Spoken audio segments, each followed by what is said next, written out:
Guys চলো random প্লেয়ারদের সাথে একটি ম্যাচ শুরু করা যাক। তো ম্যাচের শুরুতে আমি আলাদা ল্যান্ডিং করি, কারণ একসাথে ল্যান্ডিং করলে একটা বড় ধরনের ধরা খাবো সেটা জানি, কারণ তারা র্যান্ডম প্লেয়ার। তো এখানে লোকে একটা এনিমি ছিল, আমি এদিক দিয়ে লোকে দেখতেছি, এই ফাঁকে এক মামু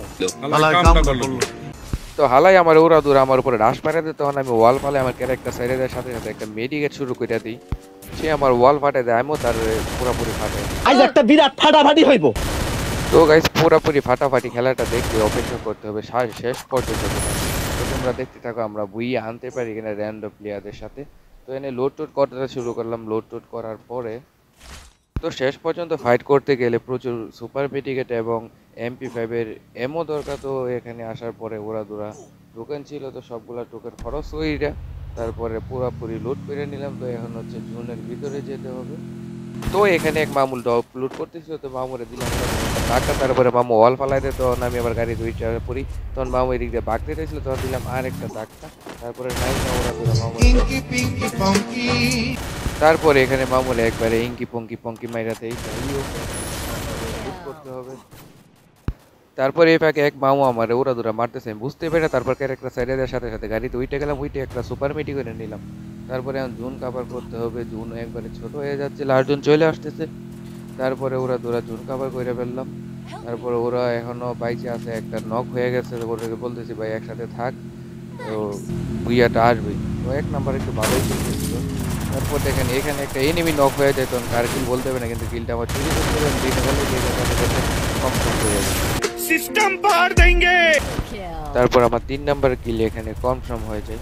তারপরে গাড়ি নিয়ে আবারও ছুটতেছি, জোন কভার করতে হবে। তো গাড়িটা চেঞ্জ করে দিলাম।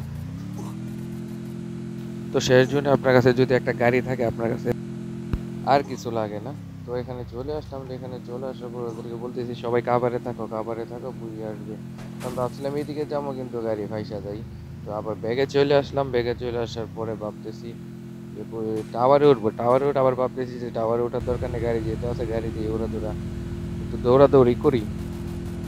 সবগুলো প্লেয়ারে বারবার বলতেছি ভাই তোমরা টাওয়ারে উঠে যাও, টাওয়ারে যেহেতু সেফ জোন পড়ছে, তোমরা টাওয়ারে উঠে ফাইট করে, আর গাড়ি নেই দিক গাড়ি আসছে। তারপরে এদিকে 4 নাম্বার ফাইসে রয়েছে। তো ওরে বলতেছি বেটা গাড়ি তোর, গাড়ি দেখলে ধরে টাওয়ারের কাছে নেমে যা। তারপরে ওর কাছে গেলাম, তো ওই টাওয়ারে কাছে নামাই দিতে হইব। তারপরে ওরে উঠাইলাম, উঠানোর পরে টাওয়ারের কাছাকাছি চলে গেলাম। টাওয়ারের কাছাকাছি আসার পরে বললাম ওই কটা বলছিলাম। তারপরে ওই সাথে সাথে নেমে গেল। তারপরে এই ওয়ালের পিছনে একটা এনিমি ছিল, তখন আমি ওরা দু একটা ধাক্কা মেরে দিলাম। তো মামা একবার ক্লিয়ার হয়ে গেল। তো ক্লিয়ার হওয়ার পরে আর একটা এনিমি আছে, আমরা 3জন এখন তো একটা পার্সেন্ট আমার উপরে রাশ করে দেয়। তো আমার গাড়ি ফাটাই দেয়। তো আমার প্লেয়ারে বললাম যে ওই দিক দিয়ে তুই রাশ করে, আমি এদিক দিয়ে পিছন দিয়ে যাইতেছি। তো আমি ওয়াল টাওয়াল ফালাইয়া একটু কাভারে থেকে পুশ করার মতো করে আমি যাইতেছি। তো পিছন দিয়ে ওরা ফাইট করতেছে, ওরা ধরে। তারপর এদিক দিয়ে টুইকিয়া তো মামরে দিয়ে দিলাম আকাশে পাঠায়। যারা যারা ডায়মন্ড টপ আপ করতে চাও বাংলাদেশের সবচেয়ে কম দামে স্ক্রিনের নাম্বারে যোগাযোগ করতে পারবে।